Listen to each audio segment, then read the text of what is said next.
Guess करि परिबेनी रे चा की काढ़ा की आउ को बनेजी एटा आपण देख कोन भाउजन सीक्रेट टा रिवील ना कर ना चम्मच सीक्रेट चम्मच रिवील करे एटा कोन भाउजंती काढ़ा होउची ना चा होउची ना तरकारी होउची देखंतु प्रकृतरे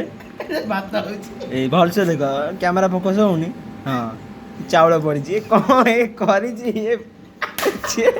जानी दिए कौन पकई कहला काढ़ा हो कहला भात काढ़ा आज भात काढ़ा कुछ बिरयानी वाला करी पनीर आनी दम दम बासना हबो बुझिल एटा नुआ देख घर तो एमती कर पारे नुआ रेसिपी आमे यदि कलु एक्सपेरिमेंट सक्सेसफुल होला घर करियो ना नहीं घरे बाटे के एते डालची उंडा पकाई ना ना आमे यदि कलु सक्सेस हलु भल लागिला आमे जणाइले तमे घर करियो ना नहीं नुआ रेसिपी केन दियो सब्सक्राइब करो नेक्स्ट ब्लॉग रे कुआबो केन भल लागिला कि खराब लागिला।